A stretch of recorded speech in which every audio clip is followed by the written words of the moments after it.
Welcome to UPSC Vinod. So நம்ம சேனலில் UPSC prelims and mains PYQs தான் பார்த்துக்கிட்டு இருக்கோம். இனி நம்ம பார்க்க போகிறது ரொம்பவுமே முக்கியமான ஒரு topic, national security doctrine. So ஆக்சுவலாக நேஷ்னல் செக்யூரிட்டி டாக்ட்ரின் அப்படிங்கிற கான்செப்ட் வந்து பார்த்திங்கன்னா இந்த வருஷம் வந்து நியூஸில் வந்தது. அண்ட் ஆல்சோ ரொம்ப அஜித் தோவல் அவர் வந்து அவரோட பீரியட்ல இருந்தே வந்து பார்த்திங்கன்னா இந்த நேஷ்னல் செக்யூரிட்டி டாக்ட்ரின் நம்ம வந்து ஒரு ஃப்ரேம் பண்ணணும் அப்படிங்கிறதுல வந்து ரொம்பவுமே தீவிரமாக இருந்தார். ஸோ கண்டிப்பாக இது பேஸ் பண்ணி இந்த வருஷம் கொஷின் வரதுக்கு வாய்ப்புகள் நிறையா இருக்குது. So national security doctrine, India has initiated the process of formulating a national security strategy. First நம்ம வந்து ஒரு ஸ்ட்ராட்டஜி ஃப்ரேம் பண்ணுறோம், செக்யூரிட்டி ஸ்ட்ராட்டஜி. எப்படி? நேஷன் வைஸாக. What is it? A nation security doctrine is a set of basic principles. ரொம்ப ஸ்லோவாக பொறுமையாக போகலாம், ஏன்னா கண்டிப்பாக கொஷின் வரக்கூடிய ஏரியா. ஸோ இது வந்து பார்த்தீங்கன்னா a set of basic principle based on core interest of the state that will shape how different element of national power protect and further the interest of the Indian Republic. So ரொம்ப சிம்பிளாக சொல்லணும் அப்படின்னா நம்மளோட security strategy எப்படியெல்லாம் ஒரு நேஷனை பாதுகாக்கலாம் அப்படிங்கிறது. It is a concise summary of country strategy, vision and objectives intended to prepare the nation to manage future challenges. நம்மளோட ஃப்யூச்சர் சேலஞ்சஸை வந்து ஃபேஸ் பண்ணுறதுக்கு இது வந்து பார்த்திங்கன்னா இந்த ஸ்ட்ராட்டஜி வந்து ஹெல்ப்ஃபுல்லாக இருக்கும். In particular there is a need to focus on elements of strategic doctrine which will identify general missions and basic principles through which our armed forces, diplomatic and intelligence communities will seek to attain national goal. அப்போது national கோல் attain பண்ணுறதுக்காக நமக்கு வந்து ஒரு பேசிக் principal, அந்த பேசிக் பிரின்சிபலை வந்து யாரெல்லாம் follow பண்ணுவாங்க? Diplomats, military, intelligence. So national security council secretariat is currently working on comprehensive national security doctrine. So இது ஆல்மோஸ்ட் வந்து பார்த்திங்கன்னா ஆன் டு தி வேர்ஜ் வரப்போகுது. Final cabinet approval will be so through once the strategy. அது நமக்கு தேவையில்லை. Once strategy complete ஆகிடுச்சுன்னா நம்மளுக்கு approval கொடுத்துருவான்னு சொல்கிறாங்க, அது நமக்கு தேவையில்லை. நம்ம வந்து national security doctrine with respect to UPSC mains 2025 இதுதான் நம்ம பார்க்க போகிறோம். Okay, what should a national security doctrine contains? ரொம்ப ரொம்ப முக்கியம். ஒரு நேஷ்னல் செக்யூரிட்டி டாக்ட்ரினாக இருக்கணும்னா அதில் என்னெல்லாம் முக்கியமாக இருக்கணும் அப்படின்னா இந்த 5 பாயிண்ட் இருக்குது. First, what objective should we prioritize in our national security doctrine? உங்களோட அப்ஜெக்டிவ் என்ன? செக்யூரிட்டி டாக்டரினோட அப்ஜெக்டிவ் என்ன? How should be allocate the resources to achieve these objectives? இந்த அப்ஜெக்டிவ்ஸ்க்கு எப்படி ரிசோர்ஸை வந்து அலோகேட் பண்ணுவீங்க? இந்த அப்ஜெக்டிவ்ஸ்க்கு எப்படி ரிசோர்ஸை வந்து அலோகேட் பண்ணுவீங்க? What level of forces should we prepare to employ or refrain from using? So இந்த செக்யூரிட்டி ஸ்ட்ராட்டஜி அப்படின்னாலே ஃபோர்ஸஸையும் இன்வால்வ் ஆகணும். அப்படின்னா அது எந்த அளவுக்கு, எந்த லெவலில் வந்து ஃபோர்ஸஸ் இன்வால்வ் ஆகணும்? What factors deters our adversaries and how do they assert the risk?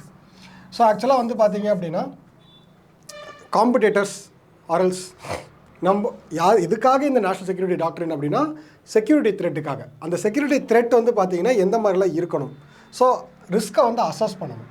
Next, the understanding of our advisories and strategy calculation. நம்மளோட எனிமீஸ், ஆக்சுவலாக இங்கேயுமே வந்து பார்த்தீங்க அப்படின்னா நம்மளோட எனிமீஸை வந்து நம்ம வந்து என்ன பண்ணணும்?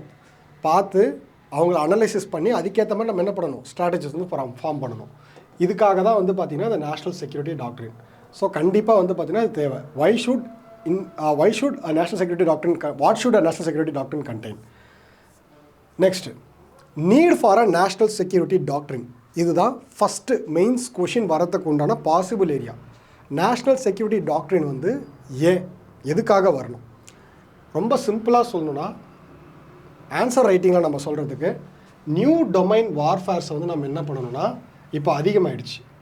செக்யூரிட்டி த்ரெட் அப்படிங்கிறது ட்ரெடிஷ்னலியும் தாண்டி இப்போ வந்து நிறைய அப்டேட் ஆக ஆரம்பிச்சிருச்சு. அந்த அப்டேட்டான செக்யூரிட்டி த்ரெட்டை வந்து நம்ம என்ன பண்ணணும்? ஃபேஸ் பண்ணணும். அதோட சேலஞ்சஸை வந்து நம்ம வந்து நியூட்ரலைஸ் பண்ணணும். அதுக்காக நமக்கு இந்த செக்யூரிட்டி டாக்ட்ரின் தேவை. எதுக்காக? Complex threat, technological advancement, grey zone warfare, digital age, civil society. First complex த்ரெட்னா இப்போ வந்து பார்த்திங்கன்னா ஜஸ்ட்டு ட்ரெடிஷ்னலாக டெரரிசம் மட்டும்தான் ஜென்ரலாக இருந்தது. அது இப்போ எப்படி அப்டேட் ஆகிருக்கு? Cyber attacks, narco terrorism, eco terrorism, இந்த மாதிரி வேரியஸ் நான் ட்ரெடிஷ்னல் ஆக்டர்ஸ் வந்து பார்த்திங்கன்னா இன்வால்வ் ஆக ஆரம்பிச்சிட்டாங்க. ட்ரெடிஷ்னல் த்ரெட்ஸுமே நம்மக்கிட்ட இருக்குது. ஸோ ஜென்ரலாக ட்ரெடிஷ்னல் அண்ட் நான் ட்ரெடிஷ்னல் த்ரெட்ஸை வந்து நம்ம ஃபேஸ் பண்ணுறதுக்காக நம்ம என்ன பண்ணணும்? இந்த ஒரு செக்யூரிட்டி டாக்ட்ரின் வந்து பார்த்திங்கன்னா ஃப்ரேம் பண்ணணும். Technological advancement. ஸோ இது ஜென்ரலாகவே புரியும்.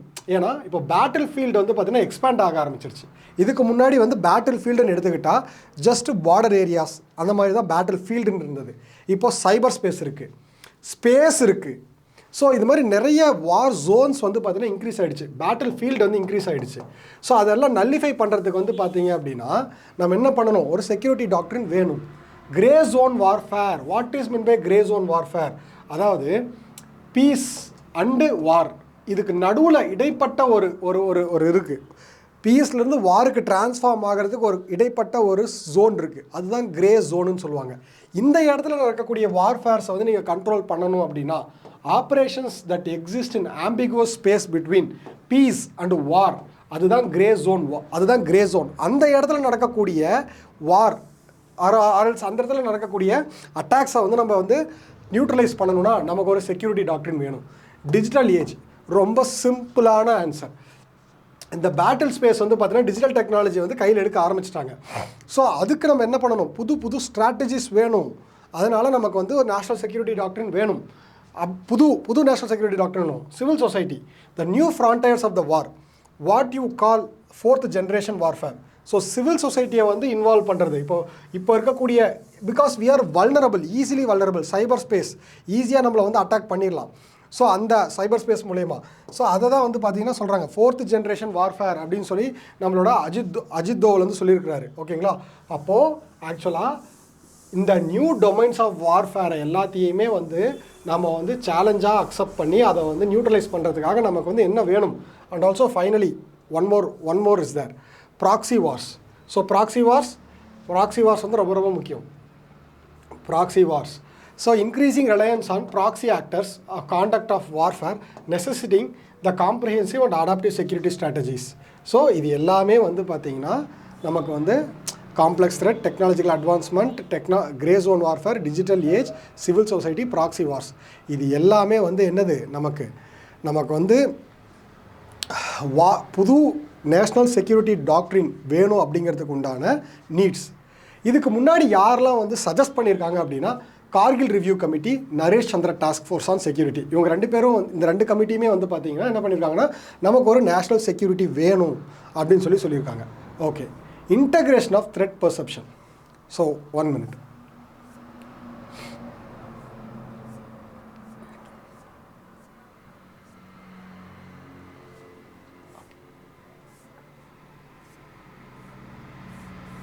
ஓகே, ஸோ இப்போது why do India need national security doctrine? இதுக்கு முன்னாடி வந்து பார்த்தீங்க அப்படின்னா என்னென்னலாம் சேலஞ்சஸ் அப்படின்றத பார்த்தோம். மீன்ஸ் இதுக்கு முன்னாடி நம்ம பார்க்கும்போது நம்ம என்ன பார்த்தோம் அப்படின்னா ரொம்ப சிம்பிளாக நேஷ்னல் செக்யூரிட்டி டாக்ட்ரின் வந்து பார்த்தீங்கன்னா இதெல்லாம் புதுசாக வந்திருக்கிற need for national security doctrine, அதோட இன்னும் அடிஷ்னல் பாயிண்ட்ஸ். இந்த நேஷ்னல் செக்யூரிட்டி டாக்ட்ரின் இன்னும் நமக்கு வேணும் அப்படிங்கிறதோட additional points. Reactive not proactive. So ஆக்சுவலாக நம்ம வந்து பார்த்திங்கன்னா எப்பயுமே ரியாக்டிவாக இருந்திருக்கிறோம், இதுவரை ப்ரோஆக்டிவாக வந்ததில்லை. What is mean reactive not proactive? ஒரு இன்சிடென்ட் நடந்துட்டு அப்புறம் தான் நம்ம ரியாக்ட் பண்ணுவோம். பட் இந்த நேஷனல் செக்யூரிட்டி டாக்ட்ரின் அப்படிங்கிறது எதுக்காக அப்படின்னா ப்ரோஆக்டிவ் அப்ரோச்சை வந்து கொண்டு வரதுக்காக. ஸோ நம்ம ஏர்லி அட்டாக்ஸை வந்து ப்ரிவென்ட் பண்ணுறதுக்காக. அதாவது why does India need national security? For reactive not proactive. India often respond after the crisis, Pulwama, Galwan attack. அப்படி இல்லாமல் நம்மளோட செக்யூரிட்டி டாக்ட்ரின் அப்படின்னு ஒரு கான்செப்ட் இருக்குது அப்படின்னா அந்த செக்யூரிட்டி டாக்ட்ரினில் என்னெல்லாம் பண்ணால் நாங்கள் வந்து ரியாக்ட் ஆகுவோம், எதெல்லாம் எங்களுக்கு ரொம்ப முக்கியம் அப்படிங்கிறத லிஸ்ட் போட்டுருவோம். இப்போ ஃபார் எக்ஸாம்பிள் ஒரு அன்மேன்டு வெஹிக்கல் மீன்ஸ் யூஏவி வந்து பார்த்திங்கன்னா திடீர்னு இந்தியன் பார்டரை கிராஸ் ஆகுது அப்படின்னா அதை அட்டாக் பண்ணிவிடுவோம் அப்படின்னு நாங்கள் ஃபஸ்ட்டே நேஷனல் செக்யூரிட்டி டாக்ட்ரினில் சொல்லிட்டா அதை வந்து அட்டாக் பண்ணிட்டா யாரும் நம்மளை கேள்வி கேட்க மாட்டாங்க. பிகாஸ் ஆல்ரெடி நாங்கள் வந்து சொல்லிட்டோம் எங்களோட நேஷ்னல் செக்யூரிட்டி ஸ்ட்ராட்டஜியில் இது இருக்குது, நாங்கள் இதை பப்ளிஷ் பண்ணியிருக்கோம், அப்போது அப்படி பண்ணால் நாங்கள் அட்டாக் பண்ணுவோம் நாங்கள் சொல்லிட்டோம். அப்போது நாங்கள் எங்களோட பார்டர் லைனை க்ராஸ் பண்ணி இது மாதிரி ஒரு ஒரு ஒரு வெஹிக்கிளோ ஏதாவது வந்தால், யூஏவி ஏதாவது வந்தால் நாங்கள் அட்டாக் பண்ணுவோம்னு சொன்னதுனால அட்டாக் பண்ணிட்டோம், நாங்கள் எங்களை யாரும் கேள்வி கேட்க மாட்டாங்க. அதுதான் ஒரு கிளியர் ஸ்ட்ராட்டஜி சொல்லிடுறோம், இதுதான் நாங்கள் அப்படின்னு சொல்லிட்டு. National security doctrine will shift the focus of prevention, earlier deterrence and pre-emptive readiness. So already ரெடியாக இருக்கிறது, ப்ரிவென்ட் பண்ணுறது. ஸோ அதுக்கு அடுத்து வந்து early deterrence, strategic passivity and misinterpretation of no first use. So தெளிவாக ரொம்ப கிளியராக சொல்லியிருப்பாங்க. இந்த இடத்துல நோ ஃபஸ்ட் யூஸ் அப்படிங்கிற பாலிசி நாங்கள் மெயின்டைன் பண்ணுறோம். பிகாஸ் நம்ம வந்து நோ ஃபஸ்ட் யூஸ் பாலிசி சொல்லியிருக்கோம், அந்த நோ ஃபஸ்ட் யூஸ் பாலிசியை நாங்கள் ஃபாலோ பண்ணுறோம் அப்படிங்கிறத நம்ம ரொம்ப கிளியராக மென்ஷன் பண்ணியிருக்கோம்.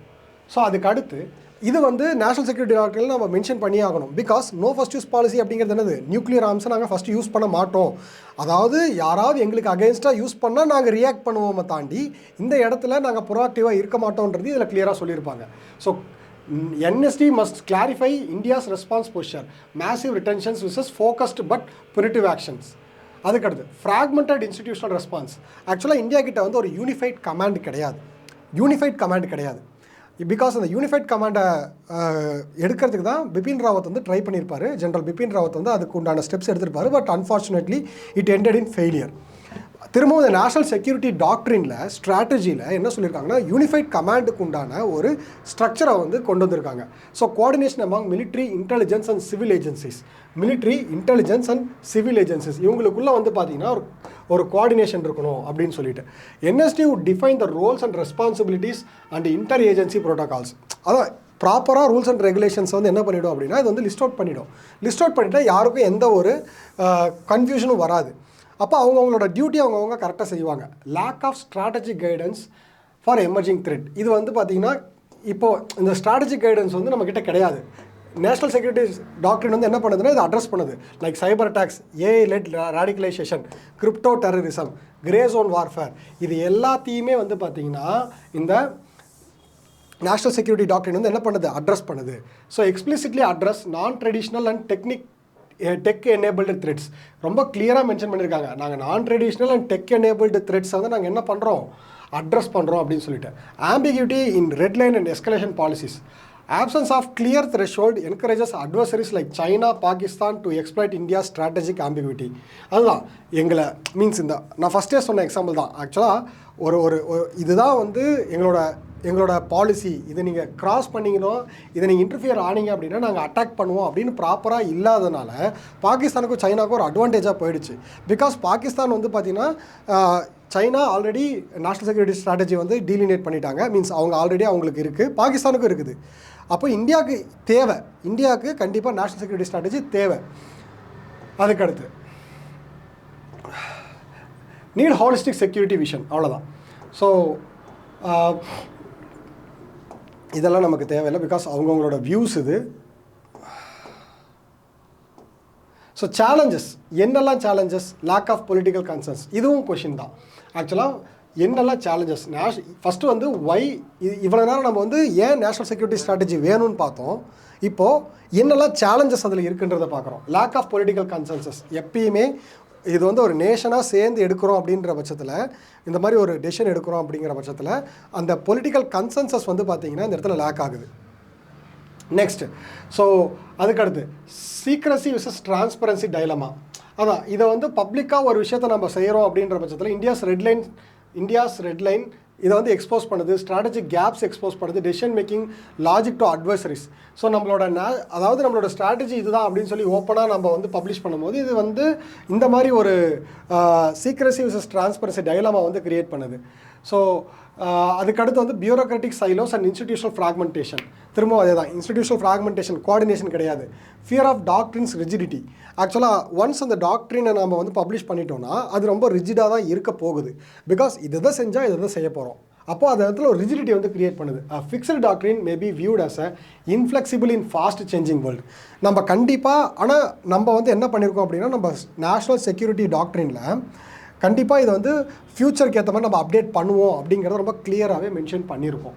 அப்போது அதுக்கு ஆக்சுவலாக இதை நம்ம பயப்பட தேவையில்ல, பட் இருந்தாலும் ஃப்யூச்சரில் இந்த மாதிரி ஒரு விஷயம் வந்துடும் அப்படின்னு சொல்கிறாங்க. சரிங்களா? ஸோ இது எல்லாமே வந்து பார்த்திங்கன்னா இது எல்லாத்தோடு சேர்ந்து இன்னும் கொஞ்சம் சேலஞ்சஸ் இருக்குது.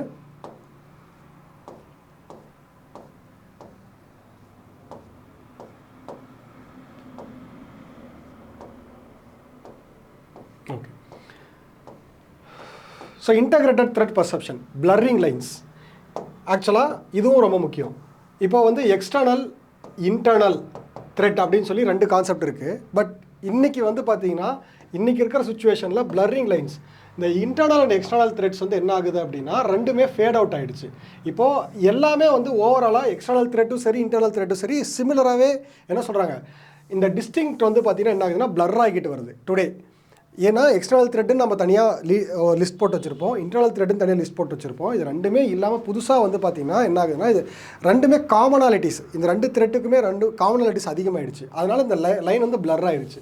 2.5 ஃபாண்டல் வார். ஆக்சுவலாக இது வந்து பார்த்திங்க அப்படின்னா 2.5 ஒன்றும் கிடையாது. ஃபஸ்ட்டு வந்து சைனா பாகிஸ்தான் 1, 2 இன்டர்னல் செக்யூரிட்டி, இன்டர்னலில் இருக்கக்கூடிய இஷ்யூஸ் 0.5, இதை தான் 2.5 ஃபார் ஃப்ராண்ட் வார் அப்படின்னு சொல்கிறாங்க. ஸோ ஆக்சுவலாக ஜென்ரல் பிபின் ராவத் வந்து என்ன மென்ஷன் பண்ணியிருப்பார் அப்படின்னா இந்தியா வந்து 2.5 ஃபாண்டல் வார்க்கு வந்து ரெடி ஆகணும். என்னென்னா சைனா கிட்டேருந்து வரக்கூடிய சேலஞ்சஸ், பாகிஸ்தான் கிட்டேருந்து வரக்கூடிய challenge, along with internal security challenges. Galwan incident and intelligent failure, இது எல்லாமே வந்து பேஸ் லைன், ஏன் நமக்கு ஒரு விஷயம் தேவை, ஏன் வந்து நேஷனல் செக்யூரிட்டி டாக்டரின் தேவை அப்படிங்கிறதுக்காக. மற்றபடி இதை பெருசாக நம்ம எக்ஸ்பிளைன் பண்ண தேவையில்ல. நம்மளோட காம்ப்ரிஹென்சிவ் நேஷனல் பவரை வந்து இதை வந்து என்ஹான்ஸ் பண்ணும். ஸோ அவ்வளோதான். ஸோ அதுதான் increasing proxy wars and strategic. ஆக்சுவலாக இதை வந்து எந்த ஆஸ்பெக்டில் பார்க்கணும் அப்படின்னா இந்தியாஸ் நேஷ்னல் செக்யூரிட்டி வந்து பார்த்திங்கன்னா இப்போது நம்ம ஒரு ப்ராப்பர் பாலிசி இல்லாதனால நம்மளோட ஆப்ரேஷனல் இதில் வந்து நிறைய ஃபெயிலியர் ஆகுது. ஸோ அதனால் நிறைய பிரச்சனையை வந்து நம்ம ஃபேஸ் பண்ணிகிட்ருக்கோம். ஸோ அதில் ஒன் ஆஃப் தி எக்ஸாம்பிள் தான் வந்து பார்த்திங்கன்னா IC-814 ஐஜாக் இன்சிடென்ட். ஸோ அதாவது ஒரு கிளியர் கட் கஸ்டமரி ரெஸ்பான்ஸ் இல்லாததுனால நம்ம இதை வந்து அந்தளவுக்கு எஃபெக்டிவாக ஹேண்டில் பண்ண கிடையாது. அப்போ நமக்கு வந்து ஒரு கிளியர் கட் கஸ்டமரி ரெஸ்பான்ஸ் தேவை. அது என்ன நேஷ்னல் செக்யூரிட்டி டாக்டரின் வந்து நமக்கு அந்த கிளியர் கட் ரெஸ்பான்ஸ் வந்து கொடுக்குது. Okay. Increasing proxy wars and strategic contentions, US China rivalry, Afghanistan terrorism epicentre, Pakistan China axis, impact of Hamas Israel conflict. ஒன்றும் கிடையாது, இதெல்லாம் உங்களுக்கே தெரியும். ப்ரெசண்ட்டாக இது எல்லாமே போய்கிட்டு இருக்குது. யூஎஸ் சைனா ரைவலரி கூட ரஷ்யா வந்து யார் சூப்பர் பவர் ஆகணும், அதுக்கடுத்து இவங்க வந்து இவங்களோட new form of cold war, Afghanistan and terrorism epicentre, Afghanistan as a terrorism epicentre. ஏன்னா வந்து அமெரிக்கா வந்து வித்ட்ரா பண்ணிட்ட அப்புறம் தாலிபான்ஸ் கையில் எடுத்துட்டாங்க, அது வந்து டெரரிசம் எபிசென்டராக மாறிட்டு வருது. பாக் சைனா ஆக்சிஸ், இது நமக்கு தெரியும். சைனா பாகிஸ்தானா அவங்க 2 பேரும் ஒன்றா சேர்ந்தாலும் நமக்கு வந்து பிரச்சனை. ஆல்மோஸ்ட் அவங்க 2 பேரும் அப்படி தான் இருக்காங்க. அதுக்கடுத்து வந்து impact of Hamas Israel conflict. So அந்த வாருமே வந்து பார்த்திங்க அப்படின்னா நமக்கு வந்து பெரிய இஷ்யூ வந்து க்ரியேட் ஆகுது. ஸோ ஆல்ரெடி சொன்ன மாதிரி ஸோ ஆக்சுவலாக USA, United kingdom, Russia, China, Pakistan இவங்க எல்லாருமே நேஷ்னல் செக்யூரிட்டி டாக்டரின் வந்து வச்சுருக்காங்க. ஸோ இது எல்லாமே வந்து பார்த்திங்க அப்படின்னா இது ஆக்சுவலாக அதுதான் ஒரு நேஷ்னல் செக்யூரிட்டி டாக்டரின் அப்படிங்கிறது என்னென்னா நம்மளோட நேஷன் இன்ட்ரெஸ்ட்டை சொல்லுது. நாங்கள் இதெல்லாம் செய்ய போகிறோம், இதெல்லாம் எங்களோட செக்யூரிட்டி த்ரெட்டாக நாங்கள் கருதுகிறோம், இதெல்லாம் பண்ணால் நாங்கள் கண்டிப்பாக ரியாக்ட் ஆகும் அப்படிங்கிறதுக்கு வேர்ல்டுக்கு வந்து என்ன சொல்கிறோம், நம்ம எடுத்து சொல்கிறோம், அவ்வளோதான். ஸோ மற்றபடி வந்து பார்த்திங்கன்னா ஆல்ரெடி நம்ம சொன்னது தான், மேக்ஸிமம் எல்லாத்தையுமே நம்ம வந்து கவர் பண்ணிட்டோம். ஓகே. ஸோ அதோட கன்க்ளூஷன், வே ஃபார்வர்ட் எல்லாமே வந்து பார்த்தோன்னா எப்படி இருக்கணும்னா ரொம்ப சிம்பிளான கன்க்ளூஷன், வே ஃபார்வர்டாக தான் இருக்கணும். நேஷ்னல் செக்யூரிட்டி டாக்டரினுங்கிறது வந்து பார்த்திங்கன்னா ஒரு காம்ப்ரிஹென்சிவ் ஸ்ட்ராட்டஜி கொடுக்குது. ஸோ எல்லா ஹாலிஸ்டிக் த்ரெட் அசம்பிளேஷன், அதாவது வந்து பார்த்திங்கன்னா இன்டர்னல், எக்ஸ்டர்னல், ட்ரெடிஷ்னல் த்ரெட்ஸ் எல்லாத்தையுமே கவுண்டர் பண்ணுற மாதிரி ஒரு விஷயத்தை வந்து கொடுக்குது. So Bangladesh not only from China Pakistan cyber terrorism, Bangladesh, Myanmar, China Pakistan collision, north ஈஸ்ட்டில் இருக்கக்கூடிய இஷ்யூஸ், இது எல்லாத்தையுமே காம்ப்ரிஹென்சிவாக அட்ரஸ் பண்ணுறதுக்கு ஒரு ஸ்ட்ராட்டஜியாக இருக்க போகுது. ஸோ ஹோல் நேஷன் அப்ரோச்சை வந்து நம்ம வந்து மெயின்டைன் பண்ணுறோம். ஸோ அதுக்கடுத்து வந்து பார்த்திங்கன்னா நம்மளோட பொசிஷனை வந்து கிளாரிஃபை பண்ணுறோம். நாம் என்ன பண்ண போகிறோம், நாம் எது பண்ணால் நம்மளோட ஆக்ஷன்ஸ் நம்ம எப்படி எடுக்க போகிறோம்.